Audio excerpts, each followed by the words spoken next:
আসসালামু আলাইকুম ভিউয়ার্স। তো আপনাদের বলছিলাম যে আমি নিউট্রিফ্যাট এই ওষুধটির ভিডিও দেবো ইনশাল্লাহ। তো এটি হচ্ছে ওই ওষুধ যেটা ফ্যাটের জন্য ব্যবহার করতেছি আমরা মুরগির ক্ষেত্রে।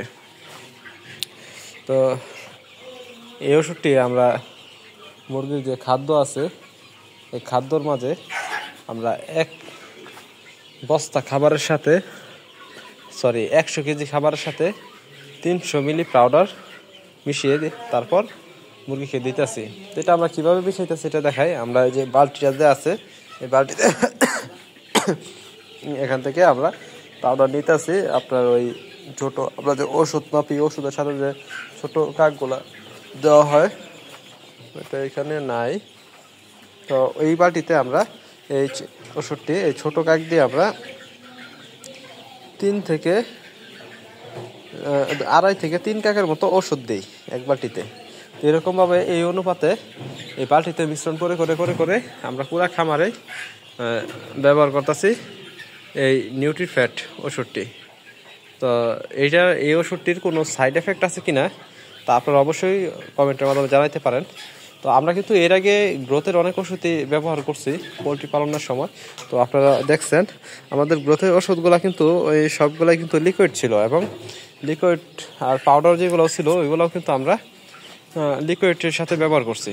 তো এই প্রথম কিন্তু আমরা ওষুধ ব্যবহার করতেছি খাদ্যের সাথে মিশ্রণ করে দিচ্ছি আমরা গ্রোথের ফ্যাট বা নিউট্রিফ্যাট এই পাউডারটি।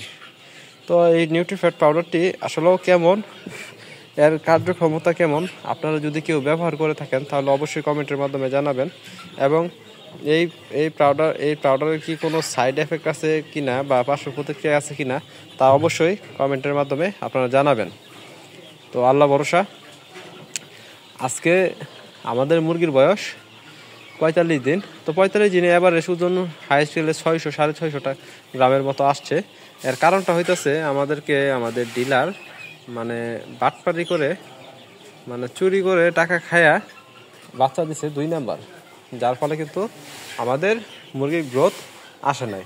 আমাদের অনুমান ছিল 45 দিনে মুরগি খাবার খাবে এই বড় খামারে আপনার 60 ব্যাগ, বড় খামারে খাবার খাবে 60 ব্যাগ এবং ছোট খামারে খাবার খাবে 24 ব্যাগ।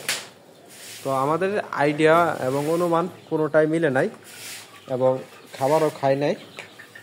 তাতে আমরাও 100% শিওর হয়েছি যে এগুলো আমাদের হাইব্রিড মুরগি দেয় না।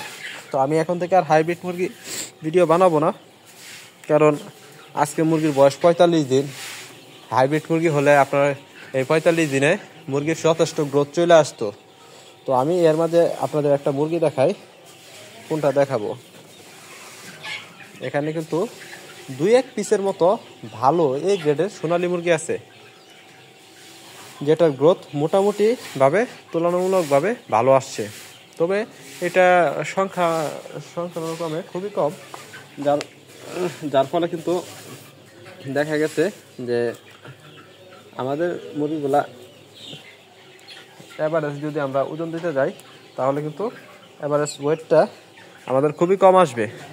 এর কারণটা হয়ে যাচ্ছে আমাদের বেশিরভাগ মুরগি এরকম ছোট ছোট। এই যে দেখেন সবগুলা মুরগি ছোট। তারপরে আমরা কিছু ভুল করছি এগুলোর মাঝে হলো মুরগির ঠুট কাইটে দেই নাই, যার কারণে মুরগিগুলার এখন ঠুকরি বন্ধ হয়েছে। তবে বেশ কিছু মুরগির পিঠের পাক নাই, পিঠ থেকে পাক এরকমভাবে একদম চুলায় নিছে, একদম ছিঁড়া খাচ্ছে। তো আমরা এর আগে সোনালী মুরগি পালন করি নাই, তাই সোনালী মুরগির সম্বন্ধে এত ভালো কোনো অভিজ্ঞতাও নাই, এত ভালো কিছু জানাও নাই। তো আমাদের যদি কোনো কিছু ভুল ত্রুটি হয়ে থাকে তাহলে অবশ্যই ওটা ক্ষমার দৃষ্টিতে দেখবেন। তো আজকে এই ভিডিও এই পর্যন্তই। ভালো লাগলে অবশ্যই লাইক দেবেন, কমেন্টের মাধ্যমে জানাতে পারেন আপনাদের কী সম্বন্ধে ভিডিও জানার।